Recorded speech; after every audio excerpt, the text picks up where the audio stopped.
the Army pamphlet 700-48, which is procedures manual and other relevant guidance. But they don't do that. They don't follow their own rules. They don't follow their own rules at all. And the other thing, too, that bothers me the most, and this has happened over and over again because they're doing this in the United States, just burning it, blowing it up, and whatever. Quote, radioactive material and waste will not be locally disposed of through burial, submersion, incineration, and destruction, or replace or abandonment. And they just do it continuously without any hesitation. So really, you have the nuclear weapons and nuclear power plant industry, and they're just seeding their waste everywhere that has a 40-plus million year half-life. People thousands of years from now will be being killed by this if we last that long as a species. Again, Dr. Rokke, what does it say? I'm going to warn PrisonPlanet.tv viewers. I'm going to put some images. We saw a doubling, tripling, now quadrupling of deformities in the areas where it was used in Kosovo, in Iraq, and in other areas. What does it say about the generals and the politicians and the companies that they know their kids are breathing this? They know they're breathing it. They know it's getting into the water. They know, and they just don't care. They wouldn't do this until the early 90s. What changed? What is the mindset of these people? But I'm going to be putting images of these deformed babies up. And then I want to ask you, Dr. Rokke, about fighting back against this, because you look at graphs of the use of DU, it's going up parabolically straight up, as you know. The good news is the Iraqis are now suing the U.S. for using this and not cleaning it up, as if you could clean it up. So maybe there's, talk about solutions to fight this. Well, the other thing, too, is not only the Iraqis are bringing this up, and rightfully so, but the residents of Vieques in Puerto Rico also bringing this up. And then I just literally got, just right before we came on the air, uranium munitions, as you said, have been used extensively in contaminated Hawaii, Schofield Barracks on Oahu, and then Pokaloa training area. And the U.S. Army and Nuclear Regulatory Commission a few weeks ago said the residents of Hawaii have no standing to object or demand cleanup or medical care. And what happened here a couple days ago, CNN did a whole report on Vieques and how we thoroughly contaminated that area, caused all the medical problems, and walked away.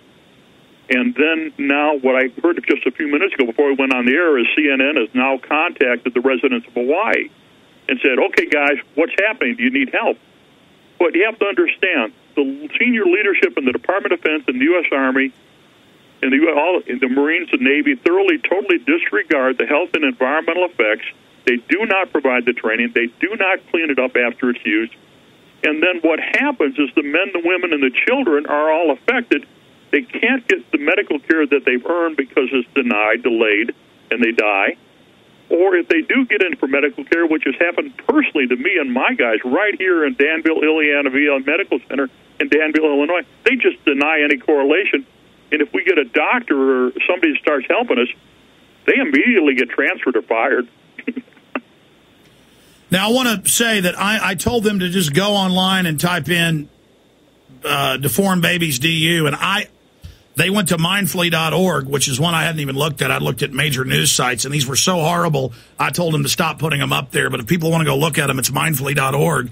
I mean, it's just, and they admit it's causing deformities. I mean, this is so hellish that I can't even look at it. Let's look at, you said about 911.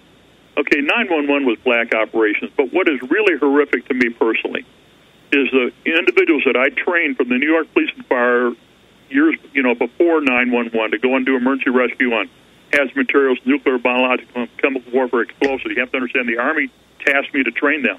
The New York Emergency Services Unit personnel. Those guys that went in there then got out and they became members of the New York Army National Guard 442nd Military Police Unit. They were then sent over to Iraq. They got exposed. They started getting sick. The children they were conceived were born with birth defects. When those heroes of New York Police and Fire asked for medical care, the Army denied it. When they tried to sue it, they came up and said, you can't sue us, you have no standing because of Paris Doctrine. In other words, you guys are out of luck. In other words, you're just going to have to walk away, ignore your medical care that we already require but we don't provide you, and just, so sorry about your children. We really don't care. Well, I can't even look at this. I mean, I was talking about mainstream news articles showing the deformed children. They went and found a news site mindfully that I'm aware of, and I couldn't even look at it. I mean, And then I mean, I remember back after the first Gulf War, the cover of Life books, Life magazine, was admitting the DU was causing deformities, and it showed the deformed U.S. kids. I mean, it's all been there for years, and you have to understand, every internal briefing we have, every report that we've ever had, thoroughly acknowledges it. When General Schwarzkopf was ordered, I have to repeat, the Pentagon leadership ordered General Schwarzkopf to find me and tell me to clean up depleted uranium during Desert Storm. So his chief of staff wrote the order, and, off I went again, but hey, being a career military and, lover of America and everything, okay, we'll go do it. And today, all of us are affected, but, I kind of come back and say, if I didn't do the work, nobody else would. What made the change is as I finished the work as the director of the U.S. Army Depleted Uranium Project, what ended up being not only for the U.S. Army, it ended up being for the Army, Navy, Coast Guard, and Marines, but I also had a German officer, a Canadian officer, an Australian officer assigned to me. Okay?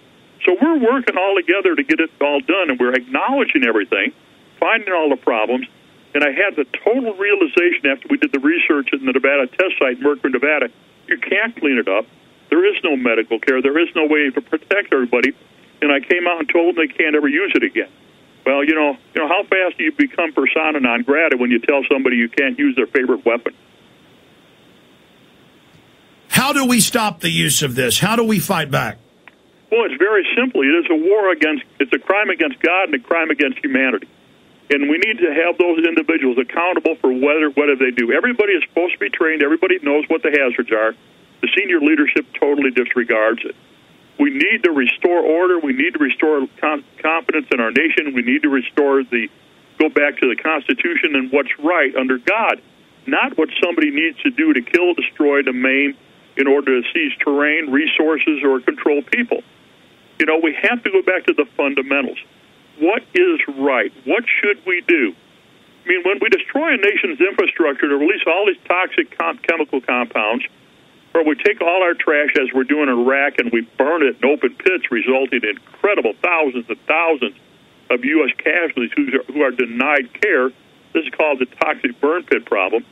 You can read about it on ArmyTimes.com website or all over. We need to hold these people accountable and tell them enough is enough.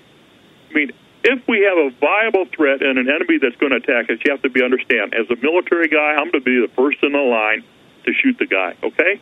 The real enemy. But we cannot continue to contaminate air, water, soil, and food, disregard the environmental contamination, thoroughly disregard the fact that we already ordered medical care for this and acknowledge it. But to the sick soldier or their family member or the civilian, we tell them, there's no problem. We can do what we want to do. Well, it's our own troops. Even if people love killing Iraqi children or Serb children and think it's cute, I mean, this is our own troops we're doing this to. It wasn't acceptable until 1991. Why did it suddenly in the last 19 years become acceptable to engage in wars against humanity, crimes against humanity of mass murder? I mean, there's no doubt they know what they're doing. Yeah, and I don't have the answers to that because, when I started yelling and screaming about it, they got very nasty. One thing we do know from the U.S. Department of Veterans Affairs report, and you've seen these, what they do is statistical analysis of the various casualties in the age groups and what's happening in war. With our Operation Iraqi Freedom, this matches Desert Storm. This matches 100% the New York police and fire that went into the World Trade Center, matches completely to the police and fire that went into the Pentagon on that day. We're looking at 12% infectious and parasitic diseases. We've got 1% absolute cancers. We've got 4% benign cancers. Endocrine, nutritional, metabolic problems at 23%. When we look at leukemias, we're looking at 3% leukemias among young kids, which never should have them.